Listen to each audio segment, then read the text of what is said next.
Don't you dare interfere, outsider. If you can't hand over your entire salary to me, then leave. What? I'm the daughter of this house, and you're just an outsider. If you agree to give me your salary every month, I might let you stay. Otherwise, get out.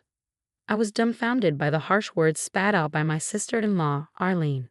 After 10 years of caring for my mother-in-law, Lexi, it was absurd to be treated like this by Arlene, who did nothing but laze around. Still, I believed in the bond I had with Lexi and simply responded, I understand, before leaving the house. But I knew Arlene's way wouldn't work forever. My name is Crystal. I married Elliot 20 years ago, and from that moment, I also began living with his mother, Lexi. After Elliot's father passed away, we decided not to leave Lexi alone. Fortunately, Lexi was a kind and generous person, and we got along well. However, 10 years ago, Lexi fell ill, and since then, I've been her primary caregiver. I left my job and became a freelancer to devote more time to her.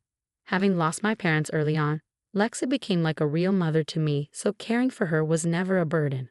3 years ago, my husband, Elliot, tragically passed away in a sudden accident. The shock of losing her only son left Lexi a shadow of her former self. Although her body was frail, her mind remained sharp. But after Elliot's death, she began to fade away. I couldn't bear to see her deteriorate further or risk developing dementia. I loved and admired the always bright and positive Lexi, so I vowed to support her.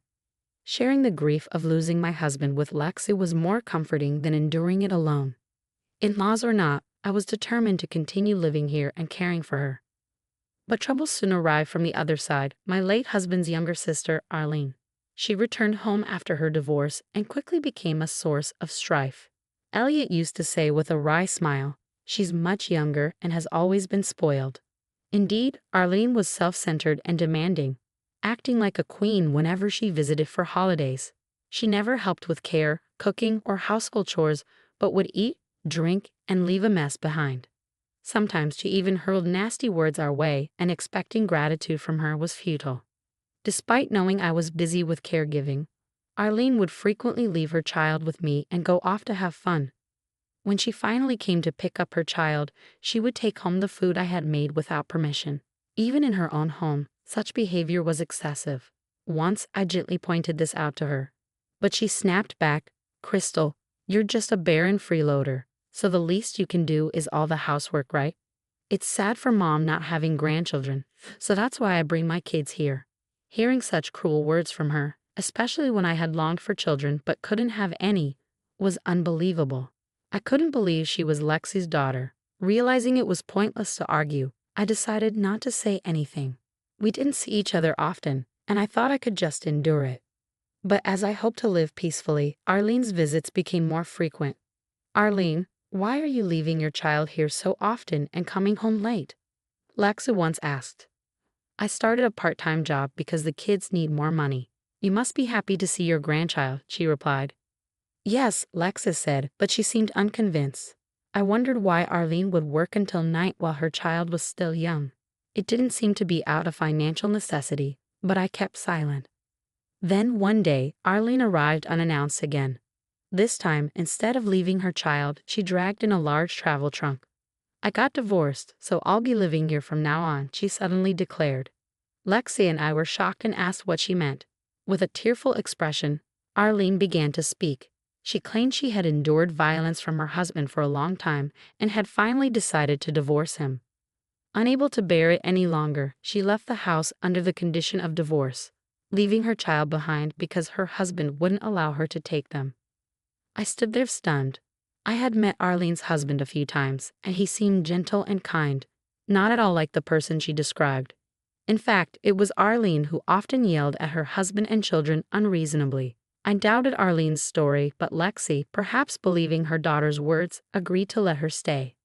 Lexi apologized to me, saying, as a mother, I can't ignore my daughter being divorced and kicked out, but living with Arlene. Thank you, Crystal. That's the situation, so I'm counting on you, Arlene said, grinning with eyes that weren't even slightly damp. It was all an act, wasn't it?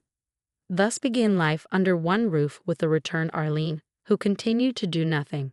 She didn't care for her own mother, let alone cook, do laundry, or clean, yet she kept giving orders. Did she really think I was her servant? Hey, what's with this bland all-meat meal? Are you messing with me? This meal is low in salt considering Lexi's health. Arlene, if you don't like it, why don't you cook something yourself? What? Don't tell me what to do. You're just a freeloader. Arlene shot back with venom. My brother is dead, and you're practically a stranger now. Why are you still living in this house? Who would care for Lexi if I weren't here? I replied, struggling to keep my voice steady. If it wasn't for that, I'd have kicked you out long ago. The peaceful days of living with Lexi seemed like a distant memory. Day by day, the stress of dealing with Arlene grew, but I made sure Lexi never noticed.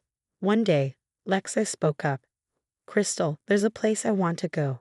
It's tough with the wheelchair, but could you come with me? Of course, Lexi. Shall we stop by that cafe we used to visit? Lexi and I had a favorite cafe nearby. We used to go there often when she was healthier. That sounds wonderful, she replied, her voice filled with a rare warmth. I have something important to talk to you about. A month later, Arlene came home from one of her outings, not even bothering to greet us. Hey, are you working right now? She asked with a hint of disdain. Yes, I'm taking on jobs I can do from home. I want to prioritize Lexi's care, so I don't have as much time as before. So you're getting paid? Then give me all your earnings. What? I was baffled by Arlene's audacity. It's ridiculous to let a stranger live here for free. You should pay rent and utilities. Rent? I've been living here since I got married. We paid for the remodeling, and I've been covering all the utilities. But the land and house belong to us. Now that my brother's gone, I can say whatever I want. What do you mean? I'm just stating facts. Maybe you should find a job if you're not going to take care of Lexi. Frustrated, I couldn't help but retort. What right does a stranger have to say anything? Caring for Mom is just a performance. There's no inheritance for you, a stranger. Don't talk nonsense. As her daughter, don't you want to care for her and worry about her? Oh, you're so annoying. Don't meddle, outsider. If you can't hand over your entire salary to me, then leave. Listen, I'm the daughter of this house, and you're just an outsider. If you agree to give me your salary every month, I might let you stay. Otherwise, leave. I was dumbfounded by Arlene's words. For the past 10 years, I had been the one caring for Lexi, who couldn't move freely and who stayed by her side when her son died. I wanted to scream, I'm more of a daughter than you are. Despite not being related by blood, I had done all the housework and cared for Lexi without complaint. My voice trembled with anger. But Arlene just laughed scornfully.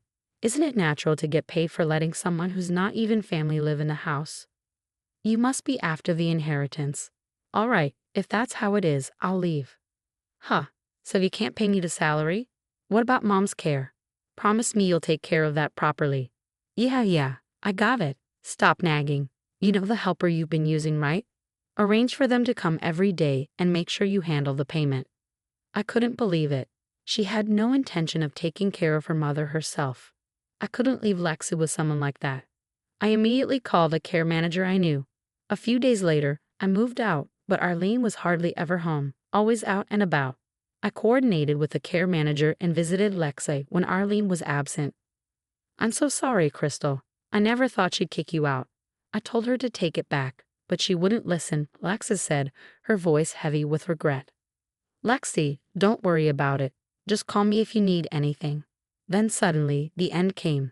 Lexi was stable during the day but had an attack of her chronic illness in the evening. I rushed to the hospital when the care manager informed me, but Arlene was nowhere to be seen. A few hours after being admitted, the doctors did all they could, but Lex had passed away. I couldn't say goodbye or thank her. I couldn't stop crying. A few days after the funeral, all the relatives gathered at the house where only Arlene now lived. It seemed Lexi had requested everyone be present when her will was read. Lexi's lawyer looked over the gathered relatives and said, "Before I read the will, please listen to a voice recording that Lexi left as her final wish." Lexi's voice played, and everyone listened intently. "Thank you all for coming. I appreciate the friendships we had during my life. Now I will leave my will regarding my estate. It's not a large amount, but I wanted no troubles, so I requested all my relatives to be present. To my daughter Arlene, I leave $100,000. She did nothing to help care for her parent, but she's divorced with a young child. I'm leaving her this amount, which is her legal share. hoping she'll use it for alimony and for the child. What legal share? It's not the full amount, Arlene exclaimed loudly, and the relatives began to murmur. Arlene's divorced. She hasn't shown her face at family gatherings in years. Alimony? She doesn't even have custody of her child. Wasn't it Elliot's wife who took care of everything? She stayed and cared even after he died, someone whispered. Arlene's face turned red, her clenched fists trembling with anger. What do you mean? She demanded. Lexi's voice continued, oblivious to Arlene's fury. Some of you may be surprised to hear of Arlene's divorce. The reason was her infidelity. The relatives gasped, and Arlene's face changed color. Why would you mention that? She muttered. Instead of protecting her family by taking care of me, she neglected her child and ran around with her lover. Her husband caught her and divorced her, taking custody. Honestly, I didn't want to leave Arlene a single dollar, but she's always been greedy and would claim her rights. So to not trouble the other heirs, I'm only leaving her half of the legal inheritance. Please use it properly to pay the alimony and for the benefit of the grandchild. The room was filled with shock. Hearing Lexi's voice was both comforting and devastating to me. And to you, Crystal, Lexa continued, her tone softening. Thank you for marrying my son and for everything you've done since. I loved your honesty and kindness. It must have been hardest on you when Elliot died so young, but you bravely stayed by my side and took care of me. No amount of gratitude is enough. Tears overflowed from my eyes at Lexi's words. I know what it's like to take care of a parent, and caregiving is truly a tough task. You did it without a single complaint, without accepting any money, and always with a smile. Crystal, I am leaving you the same amount of $100,000 as my daughter, as well as our house and land. You are free to sell or rent the house, but I'd be happy if you remembered the days we spent together here. Lexi, I couldn't take it anymore. I started crying like a child. I could never be grateful enough. She treated me like her real mother, having lost my own parents early.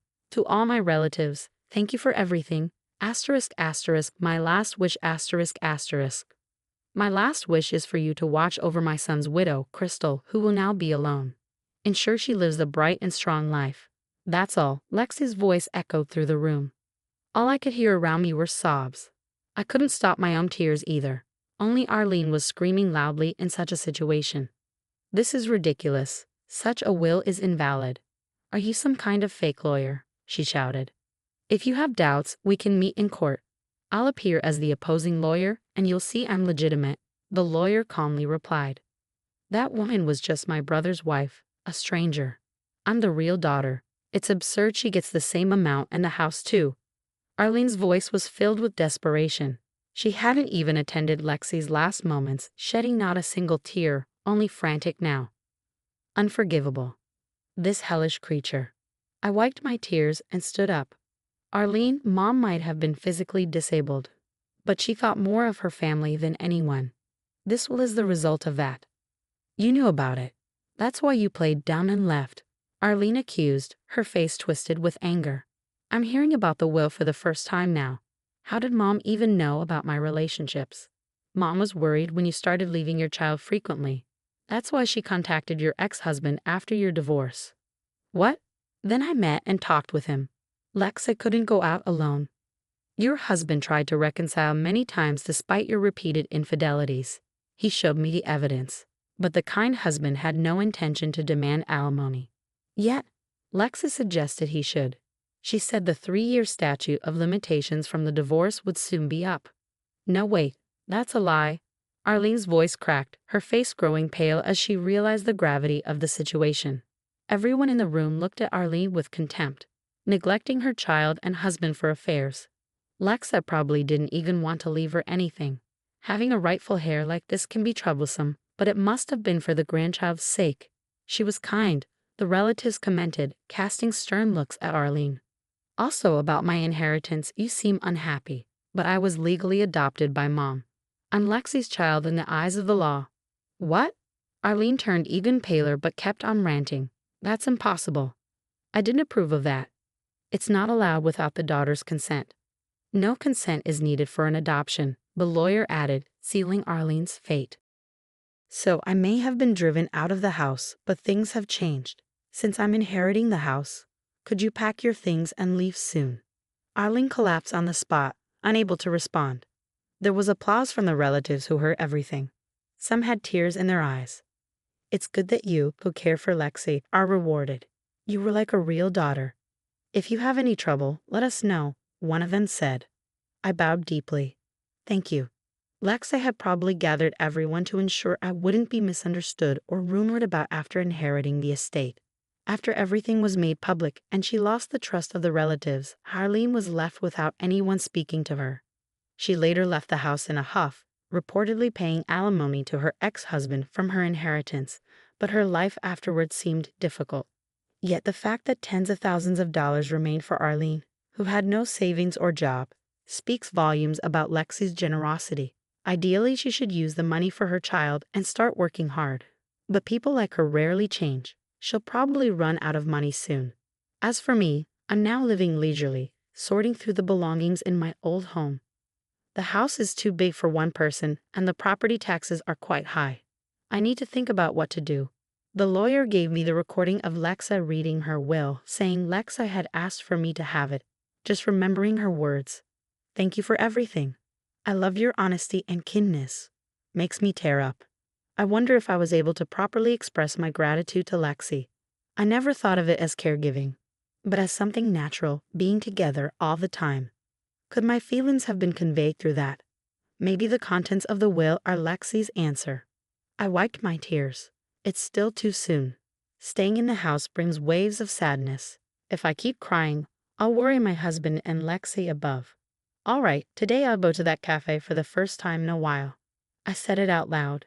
It seems it will take a bit more time before I can let go of this house filled with memories of my husband and Lexi.